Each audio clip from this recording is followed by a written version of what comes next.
Hello guys, good morning everyone. I welcome in my own YouTube channel Sambhu Sir English Classes, and in this video I will teach you a new composed poem by Mr. S. Kumar. I will teach you in this video a new poem composed by Mr. S. Kumar, modern poet. Whatever in present time happening has been clarified through this poem. Title has been given Upliftment of Women. Upliftment of Women. यानी इस कविता में women नारी के उत्थान से related भाव को express किया गया है।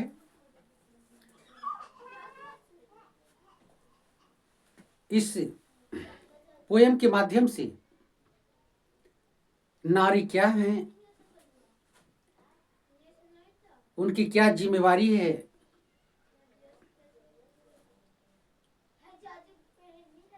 उनकी अहमियत को समझते हुए भी लोग उन्हें किस तरह से बाधाएं खड़ा करते हैं और कभी को उस पर क्या परेशानी होती है, क्या फीलिंग होती है, इस चीज को भी इस कविता के माध्यम से एक्सप्रेस करने का प्रयास किया गया है। कभी लास्ट में गुजारिश भी करते हैं कि वैसे लोग जो नारी के उत्थान में बाधा बन करके सामने आते हैं तो ऐसा काम न करें, क्योंकि नारी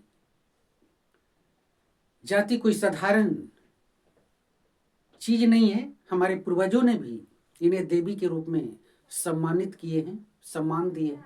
और सचमुच में whenever you will come close to a woman you will find everything, but I also think due to misunderstanding they are unable to understand the right meaning, right value of the woman. तो इस तरह की भावना इसमें express किया गया है। कभी को तकलीफ भी होती है तो उसे दूर करने का प्रयास शायद इस कविता के माध्यम से करने का कोशिश किए हैं कि समय रहते हुए संभलिए। जीवन कोई साधारण चीज नहीं है, खास करके मानव जीवन कोई साधारण चीज नहीं होती है। कहा गया है कि बहुत सारे अच्छे कर्तव्य करने के बाद मानव तन में लोग जन्म लेते हैं और इस मानव तन को हमारा ही धर्म होता है, हमारा ही प्रयास होना चाहिए नियमों को, निर्देशों को समझ करके, पालन कर करके सही रूप में ढालने का प्रयास करना हम लोग का ही कर्तव्य बनता है। शायद इसी सब बातों को एक्सप्रेस कभी अपने कविता के माध्यम से, अपने लेखनी के माध्यम से करने का प्रयास किए। तो बिना देर किए हुए हम लोग वीडियो की ओर चलते हैं और जाने से पहले इसे लाइक और सब्सक्राइब जरूर करें और एक एक स्टैंजा को देखेंगे कि हर स्टैंजा में किस भावना को अभिव्यक्त करने का प्रयास किए। पोएम वीमेन अपलिफ्टमेंट, इसे टाइटल दिया गया है वीमेन अपलिफ्टमेंट। ये टाइटल है कविता का, ये टाइटल है। फर्स्ट हम लोग देखेंगे, बेसिक मीनिंग को देखेंगे। I want to be a part of women upliftment. I want to be a part of women upliftment. I convinced my own to join. Very interesting word. Okay. I convinced my own to join whatever the program launched for settlement, as it will be helpful to earn coin. Okay. कवि का कहना है I want to be part of women upliftment, नारी उत्थान में मैं भी भाग लेना चाहता हूं। लेकिन कैसे? सिर्फ कहने से नहीं। घर घर में नारी होती है, क्योंकि नारी के बिना परिवार का उम्मीद नहीं कर सकते हैं। तो अपने घर वाले नारी को भी कहने का मतलब प्रेरित करते हैं कि आप भी फुल ऑफ इंथुजियाज्म, जोश उमंग के साथ आप भी उस प्रोग्राम में भाग लीजिए जो नारी अपलिफ्टमेंट से जुड़े हुए हैं। यानी शायद कभी का कहना है कि हमारे पूर्वजों ने, हमारे प्रीडिसेसर्स ने जिस तरह से नारियों को दरवाजे के अंदर रहना पसंद करते थे, तो शायद आज वो समय चला गया है। आज समय जागरूकता का है। सभी लोग अपने अधिकार सम्मान को समझते हैं। तो आज के जमाना के अनुसार, समय के अनुसार कहते हैं कि हाँ, बाहर निकलो, उमंग के साथ, जोश के साथ, और अपने आप को, अपनी अहमियत को दुनिया को दिखाओ। तो इसके लिए करना पड़ेगा। I want to be part of women upliftment. I convinced my own to join whatever the programme like for settlement, as it will be helpful to earn coin. आजकल आर्थिक युग है, यानी कहने का मतलब है, कभी ये भी कहते हैं कि सबसे पहले आज आर्थिक युग है। एक समय था कि लोग सम्मान करते थे बातों को, लेकिन आज बातों को सम्मान नहीं करते हैं, बल्कि आज पैसों का सम्मान होता है। आर्थिक युग है। तो इस आर्थिक युग में कहते हैं कि जिस तरह से दुनिया चल रही है, तो चलना भी मेरा धर्म बनता है, लेकिन संभल संभल के। आज आर्थिक युग है तो अर्न करना भी बहुत जरूरी होता है। इसलिए कहते हैं कि अर्न करने से रिलेटेड जो भी बातें सामने आती है, उसमें उसमें भाग लो। It will be helpful to earn coin. Coin का मतलब यहाँ पर मुद्रा से है। मुद्रा है ना, मुद्रा बहुत जरूरी है अर्थ से। मुद्रा कमाओ, अपनी आर्थिक मजबूती लाओ फर्स्ट। तो इस तरह से इनका कहना है कि एक समय था कि लोग बात का पहले स्टैंजा में जो भाव व्यक्त करने का प्रयास किए कि पहले जमाने में लोग बात को कद्र करते थे, लेकिन आज रुपये का कद्र होता है। तो ये परिवर्तन है, तो परिवर्तन के अनुसार अपने आप को डालो। सेकेंड में पैराग्राफ में स्टैंजा में क्या कहते हैं? सेकेंड स्टैंजा में कहना है कि you have been given responsibility, सिर्फ इतना ही नहीं, of being goddess in our society. कहता है कि नारी को देवी के रूप में पूजा जाता है हमारे समाज में, देवी के रूप में। इंडियन माइथोलॉजी के अनुसार नारी को देवी शक्ति के रूप में, देवी के रूप में उसे माना जाता है। तो अपने आप को पहचानो। You have been given responsibility of being goddess in our society. You must modulate yourself to help whoever needs for your charismatic bless. आपका चमत्कारी का आशीर्वाद की जिन्हें जरूरत है, उन्हें आशीर्वाद दो।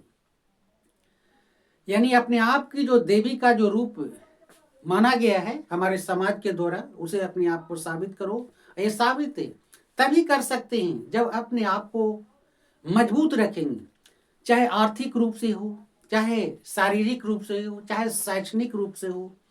हर रूप से अपने आप को पहले मजबूत करो, तभी आप देवी का रूप ले सकते हैं। वैसे जरूरतमंद लोगों के लिए जिन्हें आपकी सख्त जरूरत है, आपके चमत्कारी आशीर्वाद की जरूरत है, तो अपने आप को देवी साबित करने के लिए उस तरह अपने आप को मॉड्यूलेट करना होगा। यानी आपको बनाना होगा। ओके। नेक्स्ट पैराग्राफ में कहता है, it is you can change ideology, thought condition and level foggy thou your motherly passionatic virtue to enjoy this very world from curfew. बड़ा इंटरेस्टिंग बात है। कहता है इट इज यू कैन, आप यहाँ पर सेकेंड थर्ड पैराग्राफ स्टैंजा में बताने का प्रयास किए हैं। थर्ड स्टैंडर्ड में कि आपको जोर देने का प्रयास किए हैं कि ये आप ही हैं, यही नारी जाति ही कहने का मतलब यही नारी शक्ति ही है जो दुनिया के विचार को, दुनिया के आदर्श को चेंज करने में, बदलाव लाने में बहुत बड़ी भूमिका निभा सकती है। तो अपने आप के जो मातृत्व गुण जो है उसे निखारिए, उसे सामने लाइए। कहता है कि माँ की कहने का मतलब गोद में दुनिया का स्वर्ग होता है। तो उस गुण को लाइए ना, उसी गुण को लाने की जरूरत है। उसी गुण से आप दुनिया के विचार को आप चेंज कर सकते हैं। कहता है कि माँ की साया दुनिया का सबसे बड़ी छत होती है। माँ की आंचल जो होती है दुनिया का सबसे बड़ी छत होती है, जो हर संकट से, हर परिस्थिति गुजार सकता है, बचा सकता है।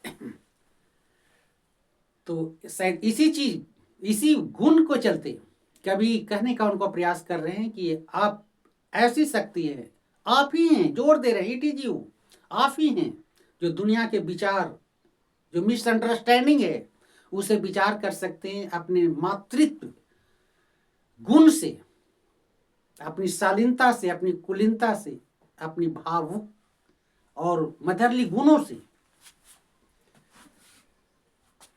लास्ट में कहना है कि people do not boast give the way, people do not boast, last में वार्निंग के साथ मतलब करते हैं या समझाने का प्रयास करते। वार्निंग कर क्या देंगे, कभी अपना कलम के माध्यम से वार्निंग नहीं देंगे, बल्कि उनको सजेशन देंगे, समझाने का प्रयास करेंगे कि दुनिया ओके थ्रेट से नहीं, विचारों से बदलाव होती है। तो कभी शायद उसे विचार देने का प्रयास कर रहे हैं कि वैसे लोग जो मिसअंडरस्टैंड कर रहे हैं, शक्ति को, गुण को नहीं पहचान पा रहे हैं, वो थोड़ा सजग रहें, संभल जाए, समझें।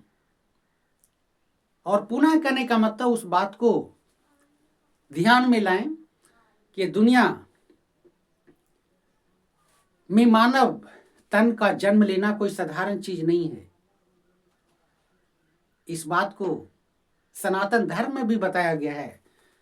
इसे वैल्यू दें, इसे समझें और एक दूसरे को, खास करके यहाँ जो इस पोएम में कद्र किया गया है, नारी का सम्मान किया गया है, उसका सम्मान बनाएं। गिव द वे, रास्ता में कांटे बनकर नहीं आए बल्कि उन्हें रास्ता दे। अगर वो आगे बढ़ना चाहते हैं, आगे कुछ करना चाहते हैं अपनी मदरली गुणों के माध्यम से, तो उन्हें रास्ता दें, ताकि कटीली रास्ते भी कहने का मतलब, फूलों से कहने का मतलब सुवासित हो जाए। People do not boast give the way, keep the followers as you for the sunray, keep the followers, keep the flowers as you for the सनरे।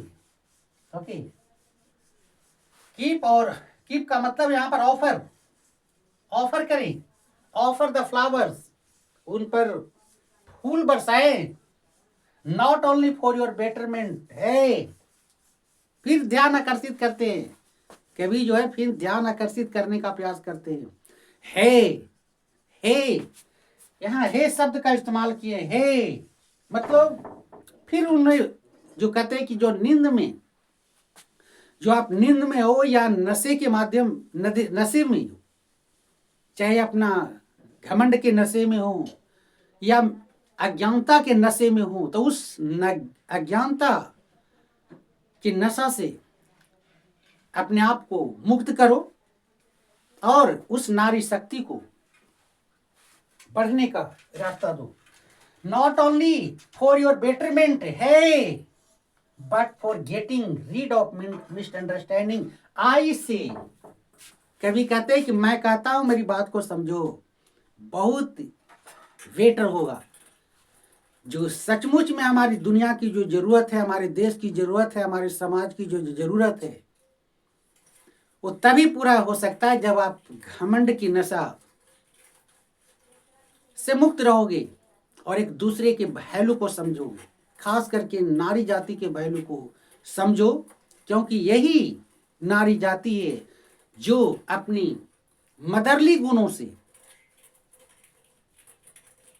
दुनिया के विचार को, दुनिया के आदर्श को चेंज कर सकती है। तो इस तरह से इसका बेसिक मीनिंग, और भी इसमें कहने का मतलब बहुत सारे कुछ क्वेश्चंस भी आ सकते हैं, है ना।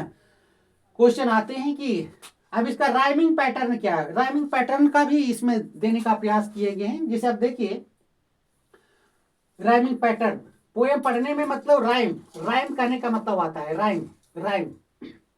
तो राइम करने का मतलब सेटलमेंट।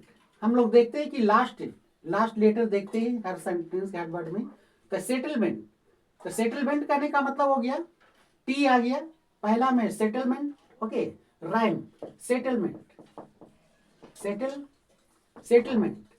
दूसरा में ज्वाइन, तीसरा में सॉरी अपलिफ्टमेंट है, अपलिफ्टमेंट,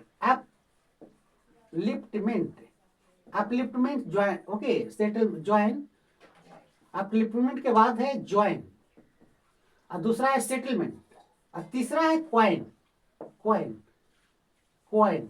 तो इस तरह से कभी जो है ए बी और ए बी, यानी फर्स्ट स्टैंजा में ए बी रैम का इस्तेमाल किए हैं, फर्स्ट स्टैंजा में ए बी का रैम इस्तेमाल किए हैं।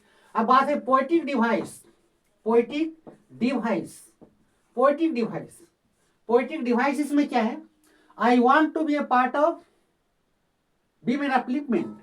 अब यहां पर देखिए कहने का मतलब इसमें दो पोएटिक डिवाइस हैं। पहला देखिए आई और आई, एनाफोरा, आई और आई से दोनों लाइन करने का मतलब शुरू किया गया है। तब सेम वर्ड से करने का मतलब लाइन को अगर शुरू किया जाता है तो एनाफोरा कहते हैं, एनाफोरा। ये पोएटिक डिवाइस है, ये पोएटिक डिवाइस है।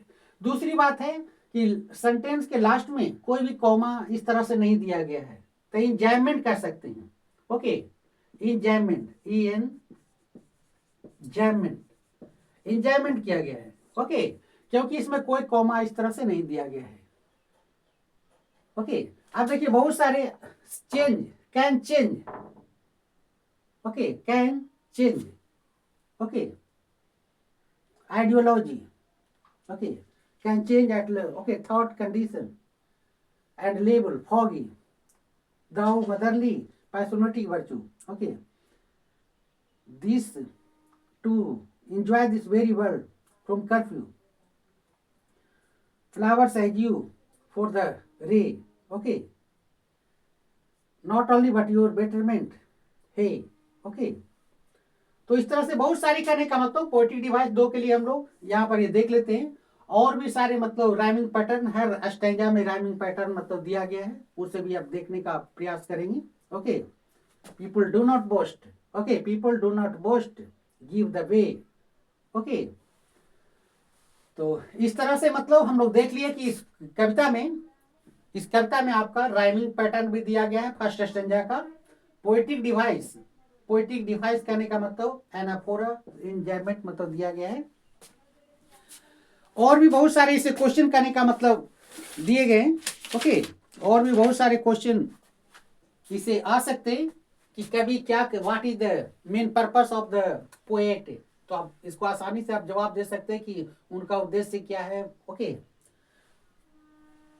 तो इस तरह से करने का मतलब आप इस पोएम को भली भांति आप समझ गए होंगे,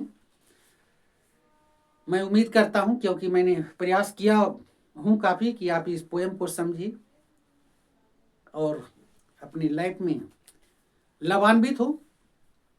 तो इस तरह के प्रोलिफिक और शानदार वीडियो